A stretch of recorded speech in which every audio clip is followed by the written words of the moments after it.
बिस्मिल्लाहिर्रहमानिर्रहीम। अस्सलाम वालेकुम व्यूअर्स। होपफुली आप सब लोग खैरियत से होंगे। आज की इस वीडियो में हम इंग्लिश के एमसीक्यूज़ के बारे में बात करेंगे, लेकिन उससे पहले आपसे एक बात जो है डिस्कस करना चाहता हूँ कि पीपीएससी में या एफपीएससी में या किसी भी टेस्टिंग एजेंसी में या रूटीन में भी अगर आप अपनी लाइफ में देखें तो हम इंग्लिश के बारे में बहुत ज़्यादा कॉन्शियस होते हैं और हमें बहुत सारे लोगों को जो है वो इंग्लिश में प्रॉब्लम आती है कि वो इंग्लिश को अंडरस्टैंडिंग कर पाते। उसमें आपके मिस्टेक्स होती हैं, सेंटेंस स्ट्रक्चर ठीक नहीं है, स्पेलिंग ठीक नहीं है, इसके अलावा टेंसेस जो हैं वो नहीं आते, एक्टिव पैसिव में प्रॉब्लम्स हैं और बहुत से मसाइल हैं। हम क्या कोशिश करते हैं कि जब हम कोई भी जो टेस्ट वगैरह या किसी भी तरह की प्रिपरेशन करते हैं तो हम रट्टा लगाने की कोशिश करते हैं हर चीज़ की तरह, इंग्लिश की जो है इंग्लिश के जो है सब्जेक्ट को भी। तो इंग्लिश जो है बेसिकली एक लैंग्वेज है, तो हम लैंग्वेज जो है उसको थोड़ा सा अंडरस्टैंड अगर हम करके उसको जो है वो स्टडी करेंगे तो हमारे लिए ज़्यादा आसान हो जाएगा। तो हमें कोशिश ये करनी चाहिए कि हम कोई भी चीज़ अगर कर रहे हैं, कोई भी काम अगर कर रहे हैं, तो पहले उसके बारे में थोड़ी सी अंडरस्टैंडिंग ले लें। अंडरस्टैंडिंग लेने के बाद अगर हम उसको स्टडी करेंगे तो हमारे लिए ज़्यादा आसान होगा। तो अगर हम इंग्लिश एमसीक्यूज़ पढ़ने जा रहे हैं तो हमें थोड़ा सा आइडिया होना ज़रूरी है, हमें थोड़ा सा उसकी बेसिक्स के बारे में पता होना ज़रूरी है। तो उसके लिए आपको मैं रिकमेंड करूँगा कि आप कोई भी जो बुनियादी जो सब्जेक्ट्स हैं, जो बुनियादी जो आपके यानी कि इनिशियल जो क्लासेस हैं, जैसे कि आप ये कह लें कि जो छोटी क्लासेस हैं, 8th क्लास है, इस तरह की जो क्लासेस में जो बेसिक बुक्स होती हैं उनको स्टडी करें पहले, उनसे थोड़ा सा बेसिक आइडियाज़ लें। अगर आपकी इंग्लिश बिल्कुल अच्छी नहीं है तो आप जो है वो बुनियादी से शुरू करें, बिल्कुल स्टार्ट जो है उससे लें, बेसिक चीज़ों को क्लियर करें ताकि आप जो है वो इंग्लिश में अपने आप को इम्प्रूव कर सकें। तो इंग्लिश में इम्प्रूव करने के लिए आपको थोड़ा सा स्टार्ट से जो है वो बिल्कुल बेहतरी लाना होगी, ताकि आपकी जो बुनियादी गलतियाँ हैं, अक्सर लोग जो हैं उनको आर्टिकल का ही नहीं पता कि आर्टिकल हमने क्या यूज़ करना है, ए यूज़ करना है, एन यूज़ करना है, दी यूज़ करना है। तो ये बुनियादी सी चीज़ें हैं। तो अगर आप स्टार्ट से इनको लेकर चलेंगे तो आप देखेंगे कि आपके अंदर बेहतरी आना शुरू हो जाएगी। तो चलते हैं वीडियो की तरफ। इंग्लिश के एमसीक्यूज़ को देख के कौन कौन से हैं पीपीएससी में important. I inquired of Aslam about his health. मैंने असलम से उसकी सेहत के बारे में पूछा। जब हम किसी की सेहत के बारे में इंक्वायर करते हैं तो उसके साथ हम फिर अबाउट का लफ्ज़ है वो यूज़ करते हैं, प्रेपोजिशन यूज़ करते हैं अबाउट। नेक्स्ट एक ईडीएम है बाय लीप्स एंड बाउंड, बड़ा फेमस एक ईडीएम है। लीप्स एंड बाउंड से मुराद है दिन दुगनी रात चौगुनी तरक्की करना, यानी वेरी फास्ट, बड़ी तेज़ी से तरक्की करना, ये इसका मतलब है। नेक्स्ट है घैसली। घैसली जो है ऑपोजिट इसका बताना है। घैसली से मुराद होता है बड़ा खौफज़दा, डरा देने वाला, ठीक है ना, भयानक। जबकि लवली जो है बहुत अच्छा, खुशनुमा, तो ये इसका ऑपोजिट है। चेंज का मतलब होता है तब्दील करना, आल्टर करना, ठीक है। इसका जो है वो चेंज मतलब बदल देना, ये इसका जो सही आंसर है वो आल्टर है। प्रोडिगल का ऑपोजिट बताना है। देखिए प्रोडिगल का मतलब होता है ऐसा शख्स या ऐसी चीज़ जिसमें हम अपने खर्चा बहुत ज़्यादा करें, यानी ऐसा शख्स को कहा जाता है जो फजूल खर्च हो, उसको प्रोडिगल कहा जाता है। जबकि फ्रूगल जो है वो थ्रिफ्टी को कहा जाता है, ऐसा शख्स जो कि सेविंग करे, इकोनॉमिकल हो, सोच समझ के खर्च करे, उसको फ्रूगल कहा जाता है। तो प्रोडिगल यानी कि बहुत ज़्यादा खर्च करने वाला, और फ्रूगल जो है वो सोच समझ के खर्च करने वाला, ये इसका ऑपोजिट है। With open arms, open arms means warmly, इनके किसी को बहुत खुश दिली के साथ, गर्मजोशी के साथ मिलना, इसको हम कहते हैं विद ओपन आर्म्स। नेक्स्ट हमारा एमसीक्यूज़ है रेस्टिव। रेस्टिव का ऑपोजिट जो है वो बताना है ईजी, इसका जो है वो ऑपोजिट है। नेक्स्ट एमसीक्यूज़ है I hardly dash meet him. I hardly ever meet him, कि मैं उसको कभी कभार ही मिलता हूँ, बड़ी मुश्किल जो है उससे मैं मुलाकात कर पाता हूँ। नेक्स्ट एक ईडीएम है बाय लीप्स एंड बाउंड, बड़ा फेमस एक ईडीएम है। लीप्स एंड बाउंड से मुराद है दिन दुगनी रात चौगुनी तरक्की करना, यानी वेरी फास्ट, बड़ी तेज़ी से तरक्की करना, ये इसका मतलब।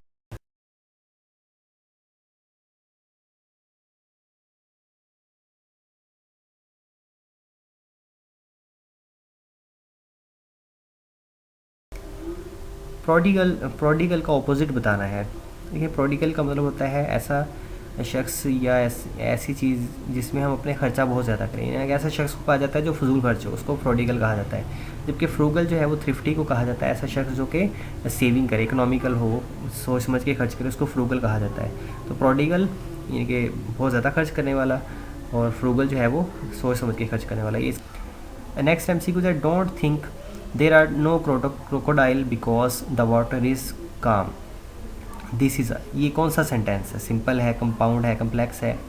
ठीक है। Don't think there is no crocodile, ये ना समझें कि यहाँ पर कोई क्रोकोडाइल नहीं है। बिकॉज क्यों, द वाटर इज़ काम। अब देखें दोनों जो सेंटेंसेज हैं वो इंडिपेंडेंट हैं, यानी कि एक दूसरे के ऊपर डिपेंड नहीं कर रहे, और दोनों sentences as it is stand कर सकते हैं विदाउट अदर सेंटेंस। तो इसका मतलब है कि दोनों जो सेंटेंसेज हैं वो इंडिपेंडेंट है। जब दोनों सेंटेंसेज इंडिपेंडेंट होंगे तो उसको हम कंपाउंड सेंटेंस कहते हैं। अगर एक सेंटेंस दूसरे पर डिपेंड कर रहा हो, एक सेंटेंस दूसरे के बगैर जो है उसको अंडरस्टैंड करना मुमकिन ना हो, तो फिर वो सेंटेंस जो है वो कम्प्लेक्स सेंटेंस जो है वो कहलाता है। तो ये जो सेंटेंस है ये कंपाउंड है क्योंकि दोनों सेंटेंसेस जो हैं वो इंडिपेंडेंट हैं। Attack is the best form of defence. The underline word है ऑफ। ऑफ क्या है, ये प्रेपोजिशन है। नेक्स्ट एमसीक्यू है हमारा, an apple a day keeps doctor away. An जो है इसको अंडरलाइन किया गया है, ये कौन सा पार्ट ऑफ स्पीच का कौन सा पार्ट है, तो ये एन जो है एक आर्टिकल है, जैसे ए, एन और दी, ये तीन जो हैं ये आर्टिकल्स कहलाते हैं।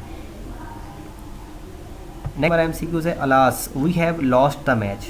अफसोस हम मैच जो है वो हार चुके हैं। अब अलास जो है इससे ये शो हो रहा है और एक्सक्लेमेशन मार्क भी यूज़ किया गया है, तो ये एक्सक्लेमेटरी सेंटेंस है। एक्सक्लेमेटरी सेंटेंस में हम एक्सक्लेमेशन यूज़ करते हैं, यानी खुशी का इजहार, गमी का इजहार होता है, या फिर किसी अचानक से हैरानगी का इजहार होता है, तो उसके लिए हम एक्सक्लेमेटरी सेंटेंसेस को यूज़ करते हैं। इसमें एक्सक्लेमेशन मार्क भी यूज़ किया जाता है। डोंट स्पीक या do not speak, do not look where you fail but where you slipped. Slipped के बारे में पूछा गया है कि स्लिप्ड जो है ये क्या है, ये कौन सा वर्ब है। देखिए वर्ब जो है इसमें मेजर जो वर्ब की दो टाइप्स हैं, एक ट्रांजिटिव और एक इंट्रांजिटिव। ट्रांजिटिव एक ऐसा वर्ब होता है जिसमें हमें ऑब्जेक्ट की ज़रूरत होती है, जबकि इंट्रांजिटिव वर्ब में हमें ऑब्जेक्ट की ज़रूरत नहीं होती। तो स्लिप्ड में स्लिप एक ऐसा ऑब्जेक्ट है जिसमें हमें वर्ब की ऑब्जेक्ट की ज़रूरत नहीं है, तो ये एक इंट्रांजिटिव वर्ब है। नेक्स्ट एमसीक्यूज़ है, I can not concentrate here is too much dash, कि मैं तवज्जो नहीं कर पा रहा, कॉन्सेंट्रेट नहीं कर पा रहा, यहाँ पर बहुत ज़्यादा डिट्रैक्शन है। डिट्रैक्शन का मतलब होता है बहुत ज़्यादा जो है वो शोर है या फिर ऐसी चीज़ें हो रही हैं जिससे मैं जो है वो फोकस नहीं कर पा रहा, इनकी असल चीज़ से मैं हट रहा हूँ, डिट्रैक्शन इसको कहते हैं। नेक्स्ट एमसीक्यूज़ है, oil is mostly dash by trucks in Pakistan. Transmitted का लफ्ज़ इसमें इस्तेमाल किया गया है, ऑयल इज़ मोस्टली ट्रांसमिटेड। देखिए ट्रांसमिशन का जो लफ्ज़ है वो तब इस्तेमाल किया जाता है जब हमें डेस्टिनेशन का आइडिया ना हो। अब यहाँ पर जैसे यूज़ हुआ है oil is mostly transmitted by trucks, कहाँ ट्रांसफ़र किया जा रहा है, कहाँ यानी कि जो है वो इसको पहुँचाया जाएगा, हमें डेस्टिनेशन का एग्जैक्ट आइडिया इस सेंटेंस में नहीं है। तो जब एग्जैक्ट डेस्टिनेशन का आइडिया नहीं होगा तो फिर हम ट्रांसमिट का लफ्ज़ जो है वो यूज़ करेंगे।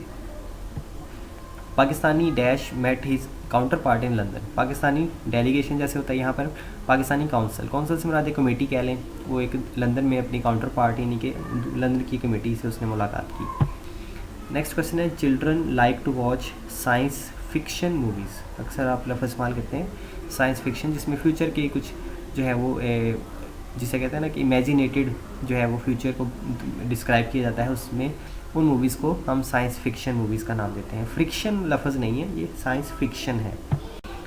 It is expected that the assembly will dash these treaties, कि असेंबली जो है इन ट्रीटीज़ को, इन मुआहदों को रेटिफाई, रेटिफाई का एक होता है रेक्टिफाई, रेक्टिफाई का मतलब होता है तलाफ़ी करना, ये है रेटिफाई।